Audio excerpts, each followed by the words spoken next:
to the government's spending it. No, I know the economy isn't. No, that's the economy. When I get a welfare check, I'm in the economy and I go out and spend it. The problem is I didn't produce anything, I just spent.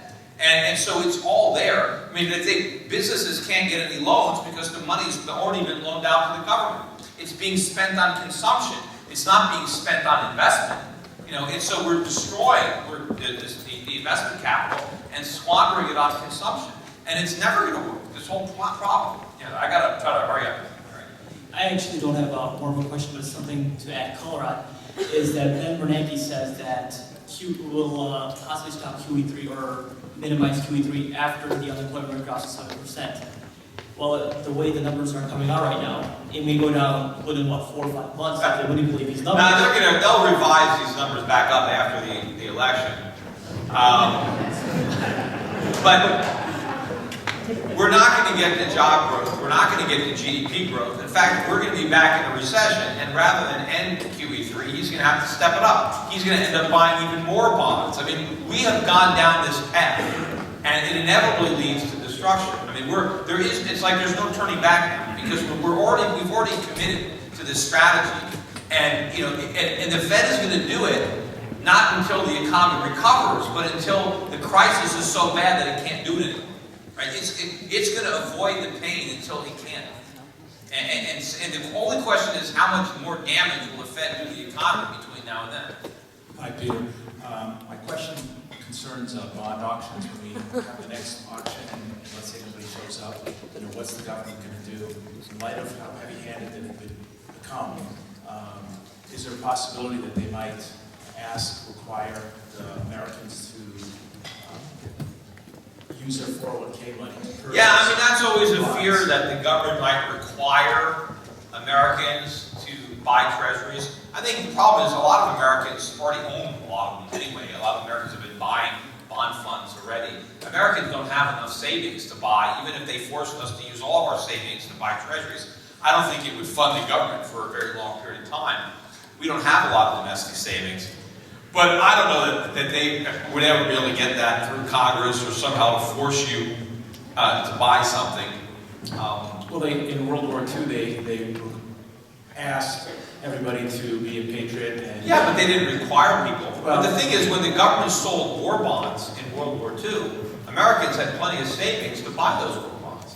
And the U.S. government was solvent, and it had the ability to pay the money back without creating massive inflation. So it's a very different situation today, and we're not a viable, solvent economy the way we were during the Second War. Let me just move on to these last two, and then we'll be done. Yeah. I'm a Euro-Pacific customer, so I agree with your analysis on the dollar. A large part of my portfolio is in farmland real estate, and if the dollar goes down, the Chinese or whoever will find the farm goods cheaper. And so is that a good place to have one? Yeah, I said I like farmland. If you're, export, we're going to have to export a lot more. A lot of our stuff is going to be on sale. Foreigners are going to buy a lot of our stuff. It's not going to be a good thing. In fact, a lot of our companies, a lot of our top companies are going to end up owned by foreigners. It's not a good thing. It's a failure. It's a colossal failure.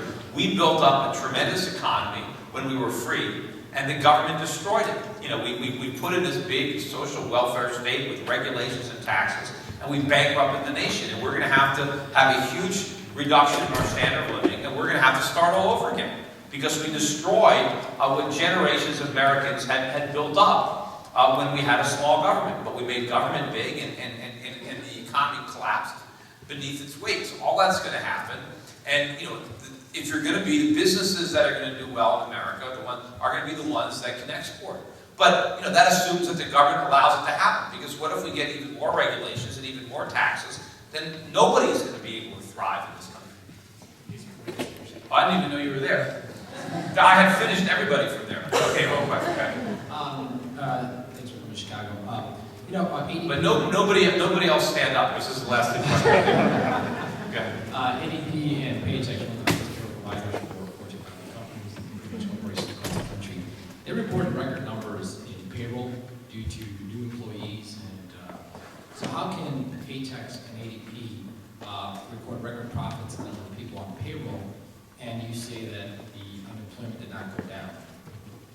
Well, I mean, I don't know where, where their extra money, maybe some companies that were doing it on their own decided to sign up for paychecks because the regulations were too complex and they gave up doing it on their own.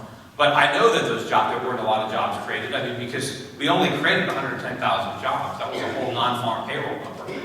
And if you look at the GDP numbers, they've been going down. Personal income has been falling. Tax receipts to the federal government have been falling. So, I don't know, it doesn't jive. But we did create quite a few part-time jobs. And I think the reason that a lot of those part-time jobs were created, and they're not high-paying jobs, is because people's extended unemployment benefits finally ran out. And some people finally had to look for a job. And the only one they could find was a part-time job, but they had to take it because they weren't getting their unemployment anymore. All right, thank you. So real quick, I don't think we're ever going to get the disruption we need in the executive branch anytime soon. And so that's probably going to really come more from Congress when we go Rand Paul, even Nigel Farage over in the UK. Well, Ron's not going to be in Congress. No, of course. So really quick, when and how are we going to get back in? I know you tried to the Senate, but did you have any future aspirations of? I'm not planning anything right now, but I mean, it's very difficult to get elected, tell them the truth. I mean, that's unfortunate. And I don't think that definitely. it's also hard to get elected if you don't promise people something for nothing. I played this sound clip on my radio show. And if you don't listen to my show, you should listen to Peter Schiff show. I do it, every day during the week. Schiffradio.com is where you go to listen to it. But they interviewed some woman who was at a Romney event. She was at a protest. And they asked her, why are you voting for Obama? And her answer was, because he gave me a free phone. And she said, all my friends have free phones, but he needs to do more. Okay, I got a free phone, but now I want more free stuff, right? I mean, and apparently there's a program now, if you're on welfare, you get a free cell phone, and you get free minutes, right? So this is how Obama was able to buy her vote, right? And a lot of people have sold their votes, for free stuff. And people don't think, remember, they've been educated in American schools, right? How could they possibly know anything? And so they just, they don't realize, the government's like, we need the government to help the poor. Well, that's the reason that there are poor. The government keeps people in poverty so that they'll vote for them. The government wants you to be broke, so you'll depend on the government. And so you'll vote for politicians who promise to help the poor. I mean, if there weren't any poor people, then they couldn't get elected on those platforms. So they keep people in poverty, and the people don't realize that the government is their worst enemy. If we simply had more freedom, that we would have a lot less poverty. And especially if we just let people say, even the Republicans will always say when they're running for office, we have to have a social safety net. The government has to take care of the people who fall through the cracks. Why? Why does the government have to do that? Can't people do that on their own? Why do we need government to do it? I mean, government has to take money by force for us to be charitable? I don't think so. I mean, think about all the things that were done charitably before the government even got into business. I mean, look around, you look at all the things, a Carnegie, Mellon, Rockefeller, Vanderbilt. Think of all the buildings that have there. All the things that they did that, there was no government doing that. And it wasn't just the super rich that were endowing and giving away all this money. I mean, plenty of average Americans give to charity. The best way to take care of the poor is to let private charity take care of the poor. Because when private people, when they actually want to help people out of poverty. And I think in charity, if you donate money to charity, you donate $1, probably 90 cents goes to the people that need the money. Maybe 10 cents goes to the charity, to run the charity. When the government taxes $1 from me, 10 cents go to the people that get that, and 90 cents goes to the government to administer the programs. And of course, in private charity, you want to see somebody who's poor and make them so they're not poor, so they don't need your money anymore. But the government, they want to perpetuate the poverty. They want more poor people, because the more poor people, the better. Because now they can have a bigger department. They can employ more people. If they cured poverty, there'd be no need for the agency. So it's the worst way to do it. But nobody can tell the truth because they're afraid of how it sounds, right? And even the Republicans, they want to say, "Oh yes, I don't believe in Obamacare, but I love Medicare." What the hell's the difference? I mean, Obamacare is Medicare for everybody. I mean, how could you hate Obamacare? Like, Paul Ryan, he does these speeches about how bad, Obamacare is, but then he brings out his mother and says, see, my mom's on Medicare, isn't that great? My grandmother was on Medicare. I want to make sure that everybody is on Medicare. And we're never going to cut. They speak now, and on the podium they have signs, preserving Medicare. What is it? Oh, you have in the debates, Romney is attacking Obama for cutting Medicare. He wants to restore the cuts.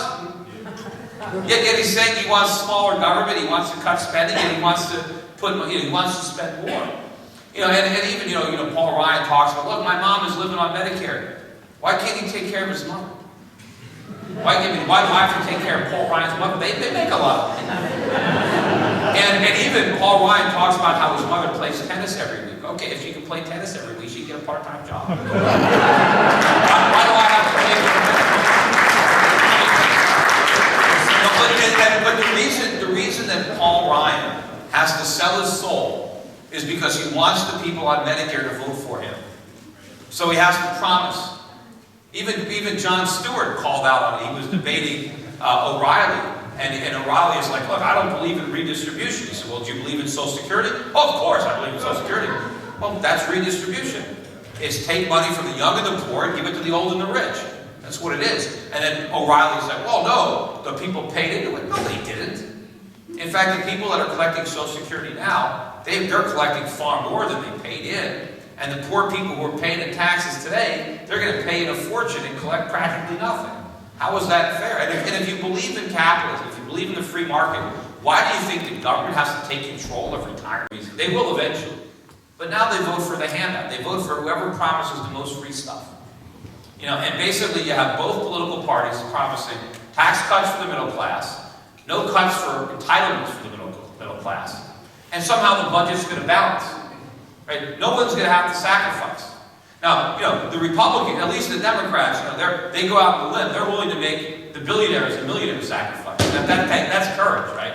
They're willing to give up those votes, right? Even though they actually get a lot of votes from those millionaires and billionaires because they talk tough, but they actually have a lot of subsidies that benefit their friends.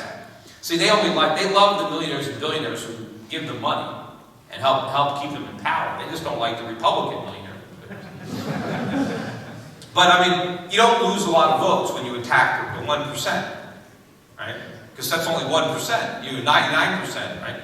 So, and the 99%, everybody's going to give them stuff. Tax cuts, more programs, more money, education, free health care. So even like a house seat in your district, you don't think you'd be able to get? Can I get a house seat? Maybe. If I spend enough. But even if it's not here in Chicago, we need that vote in the House.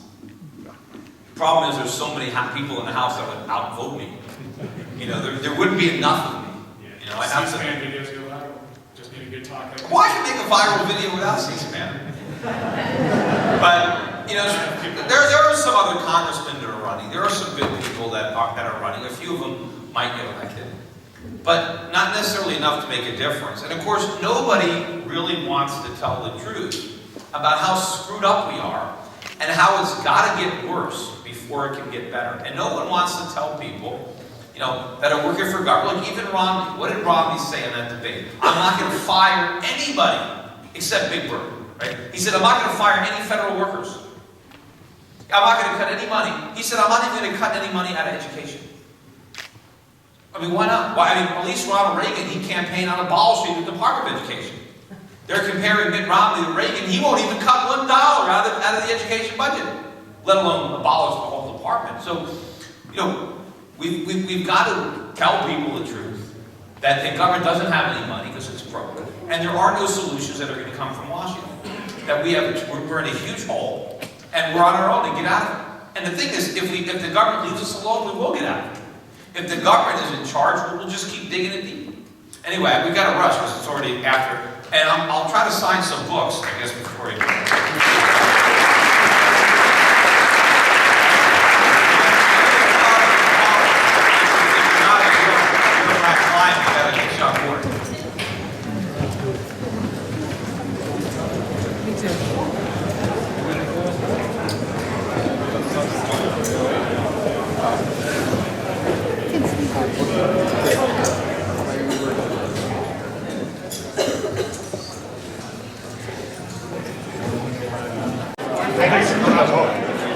Was it like the money show?